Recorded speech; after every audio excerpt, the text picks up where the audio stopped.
eye dilation. So Pearl, pupils equal and reactive to light. Equal. What's the other E? Peearl.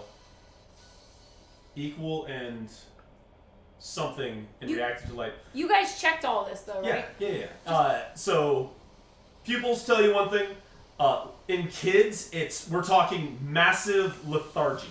So regardless of your kid's activity, so this is problematic with kids, or it can be problematic with kids because they compensate super well. But a kid who's going through concussion, like through a concussive state, will almost like in a state of epilepsy, just like their mental state drops significantly. So we're talking like, even in a kid like baby girl who's nonverbal, when she talks, they'll be like slurring and things like that. If Lena falls down, that's a big problem. That's a big problem. And that's why I'll call you and you. That's right. Good job. We've been working on that with his facilitators. Is this a big problem or a small problem? And if it's a big problem, what do you do? If Lena falls down, you're right, Jason. That's a big problem, and we call mommy and daddy. Thank you. Yeah. So. But she doesn't talk. So how would you know if she's slurring or not? Sounds that she's making, they will not sound like normal. Like she would sound drunk because she can sing. Yeah. Depressed. If your mental state is depressed, the symptoms are usually like your onset is lethargic. So if snuggly is one thing, if she just lays down and goes to sleep, and you're trying to like something that she would normally get irritated with, if she doesn't respond, she gets irritated easily. That is a key indicator, right? So like. Then definitely not, because she's very irritated the whole day yelling at us. So she's not concussed. So yeah, kids. The main thing is parents know their kids better than anybody else. Hell and so parents know when their kid's not acting normal. And so it's like, okay, tell me how your kid's not acting normal. And if somebody's nonverbal, there are still cues, right? Yeah. Like where if they can actually pick up and be dexterous and they can no longer do that, or generally just like if they are ambulatory and they're no longer ambulatory, stuff like that is big signs. She was a little bit slippery today. I noticed that. Like she was a little less sure-footed than usual. Sure, that also might be because she doesn't understand why she got hurt, and so she's just being careful. Yeah. Fair enough. The only part that I thought was weird is she's very cuddly today. But I think it's because yesterday was so traumatic. She just because usually she only wants to be held by me when she's in really, really big pain, or like it's very rare that she wants me to comfort her. A middle level thing, especially for Lena. So what she just said is also an indicator.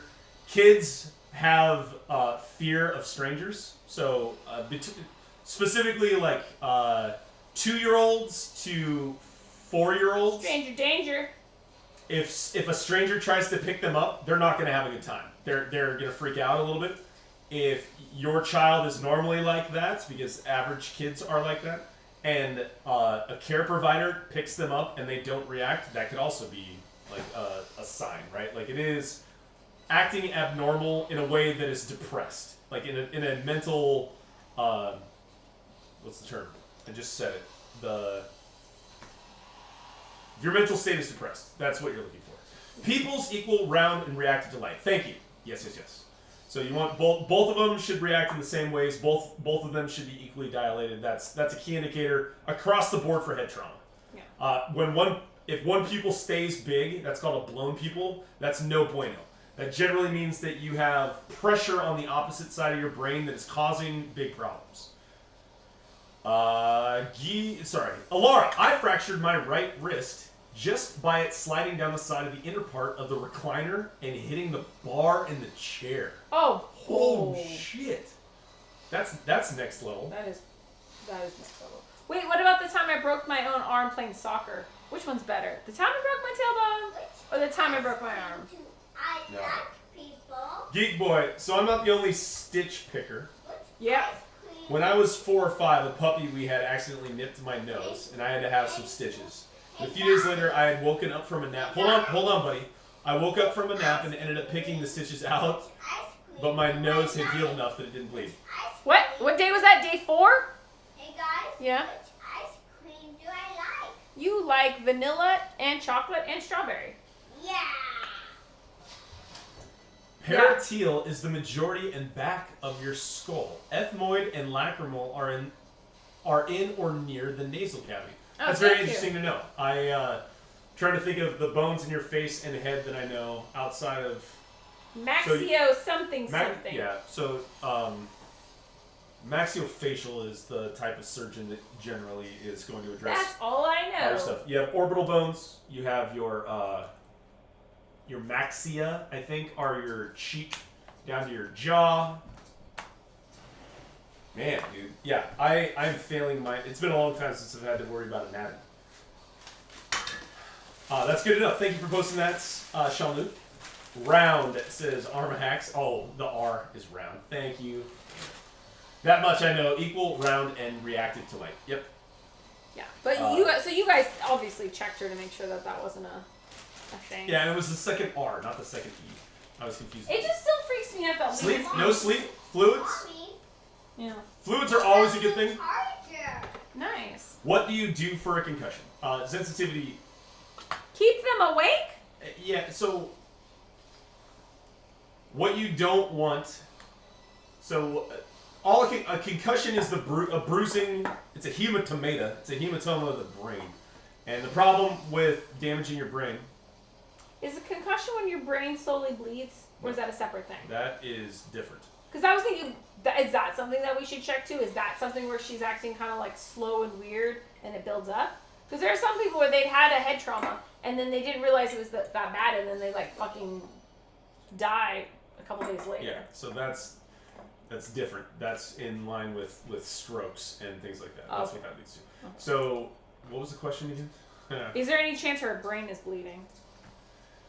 No, that wasn't the question. Oh. The, Guys, I need to get more coins. You do need to get more coins. Yeah. oh, what do you do for My card. what do you do for a concussion? So yeah, sensitivity. The only things that you can really do for a concussion is monitor and react to what you see. So the problems that when you bruise your brain, the brain has one thing that it can do, and it like any organ or tissue, soft Volume tissue down. in your body, when it gets bruised, it swells because it fills with blood. Usually is what ends up happening because blood is going to help transport stuff that helps reconstruct and heal.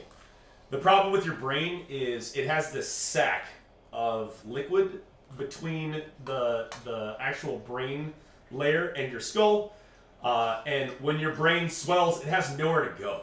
And so when your brain swells, if it swells enough, it actually gets compressed in the small space that it has, and that leads to built-up pressure that leads to neurological deficiencies. And so the ways that manifests first is things around your motor functions. So like your ability to see, your ability to talk, your ability to mentate, and do normal activities. So the first thing, if you're an adult, if you have a headache, and by headache I mean it's the worst headache of your life, Just volume down. that's your first indication. If you feel lethargic and it's the middle of the day or whatever, that's a second sign. If you want to go to sleep and you shouldn't really be tired, that's another sign. The fact of you want to keep them awake, because the problem is that if you allow them to go to sleep and their brain is swelling, it's going to get to the point where it cuts off their